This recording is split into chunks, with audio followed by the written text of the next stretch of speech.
আলু বেগুন টমেটো দিয়েই ভিডিওটা স্টার্ট করলাম। আজকে কিন্তু আমি কোনো ব্লগ ভিডিও নিয়ে আসিনি। আজকে তোমাদের সঙ্গে একটা রেসিপি শেয়ার করব, আলু বেগুন দিয়ে ট্যাংরা মাছের ঝাল। তো প্রথমে ট্যাংরা মাছগুলোকে আলাদা করে নিলাম, ছোটোগুলো রেখে দিলাম, বড়গুলো লবণ হলুদ দিয়ে ভালো করে ভেজে নামিয়ে নিলাম। এবার ওই কড়াইয়ের মধ্যে আর একটু সামান্য পরিমাণ কালো জিরে ফোড়ন দিলাম, আর তেল দিইনি, আগে যে তেল ছিল সেটাতেই আলু বেগুনটা লবণ হলুদ দিয়ে ভালো করে ভেজে নেব। আর এই ফাঁকে আমি একটু লঙ্কা, একটু আদা, জিরে, রসুন বেটে নিলাম।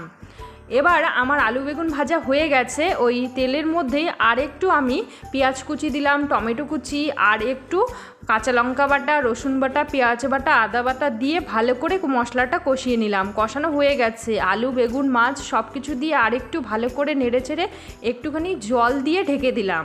আর ঢাকনা খুলে একটুখানি গরম মশলার গুঁড়ো দিয়ে নামিয়ে নিলাম। আমার আলু বেগুনের রেসিপিটা তোমাদের কেমন লাগলো জানিও। টাটা।